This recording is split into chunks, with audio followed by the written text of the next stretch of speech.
Thanks so much for joining us. I'm John Jacobson. And I'm Shannon Slatton. It was a record-setting turnout for Tuesday's midterm elections. And in our area, they voted for a number of changes to your local governments. Brooklyn Center's mayoral race tops our election coverage. Longtime Mayor Tim Wilson lost his re-election bid to challenger Mike Elliott. You might remember in 2014, Elliott lost to Wilson by just 145 votes. This year, he more than made up that deficit, winning by nearly 1,000. Elliott ran on a platform of change, and now that he's mayor-elect, he says he'll deliver. Delane Cleveland spoke with Elliott about his victory.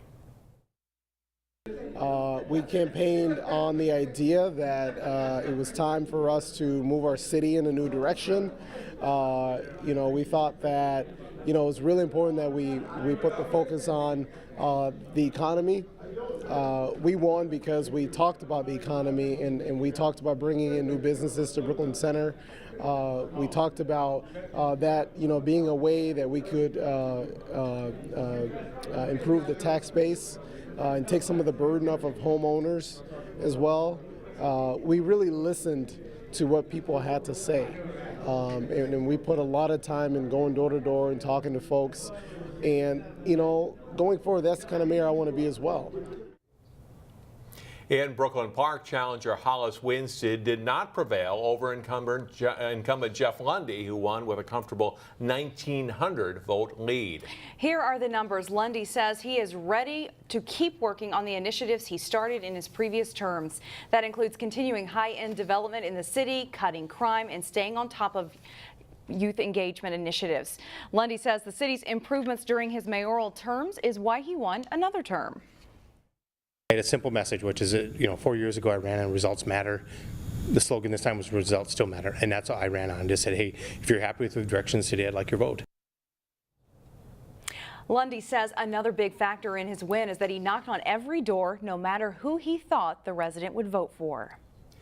In Plymouth, they were guaranteed a new mayor because incumbent Kelly Slavic decided this term is her last. Current council member Jeff Washy will take her place as mayor. Washy won with 62% of the vote. He's a 20-year Plymouth resident and has been representing the southwest part of the city for 7 years. Washy canvassed all parts of Plymouth on the election trail and came away with a couple of different takeaways. Northwest, they were concerned about new development that was going to still be coming into the Plymouth area. If you were in the northeast part of Plymouth, it was more concerned about what's going on with the Four Seasons Mall.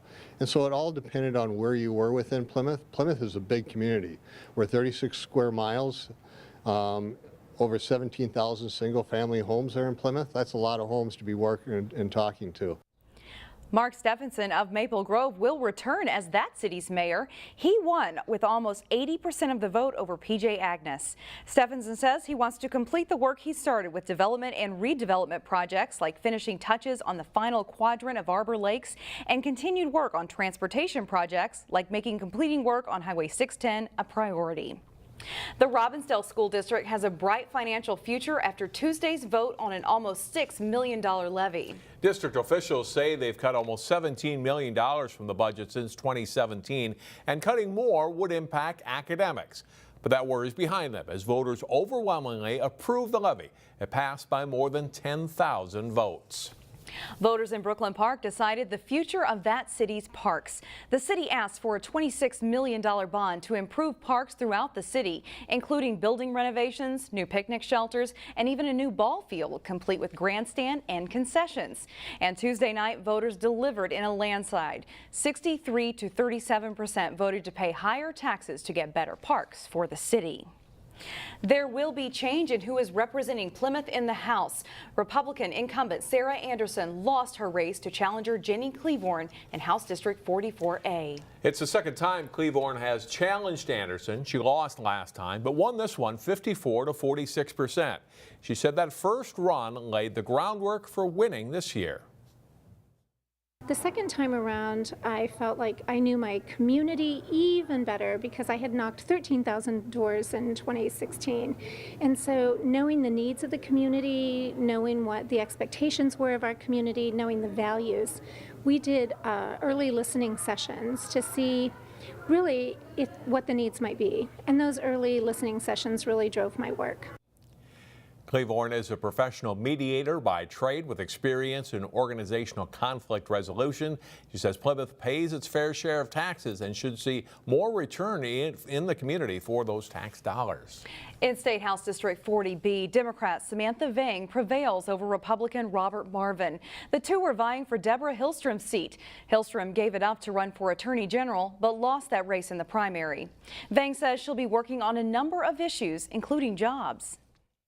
I also want to foster small businesses, encourage more local hiring. I think we have an opportunity here in the community where we can attract more jobs and also encourage our local businesses here as well. Housing is also a top priority for the representative-elect. Vang says she will pursue affordable housing initiatives in her first term. It's important that people can afford to own a home and able to rent a home, and it's really important that we make that a top priority of ours. This is Vang's first elected office, though she's been involved with politics for a few years. In a major turnover, a U.S. House of Representatives seat that's been in Republican hands since 1961 goes to a Democrat. Dean Phillips beat Eric Paulson by a very comfortable margin. Tonight is not an end. It is a beginning. It is not a victory. It is an opportunity. That's Phillips giving his victory speech Tuesday night. He says he's delighted to win, but now is the time to get to work. The first issue he wants to tackle is campaign finance reform, something he says is vital to democracy. I think money in politics is corrupting our country. I think we have too many members of Congress who are bought and sold. Votes are influenced more by dollars than individuals, and we got to affect change. Other upsets Tuesday night, in addition to Paulson and Anderson, incumbent Dennis Smith also loses to his challenger, DFLer Kristen Bonner, in House District 34B. And here's a look at more results from Local Vote 2018.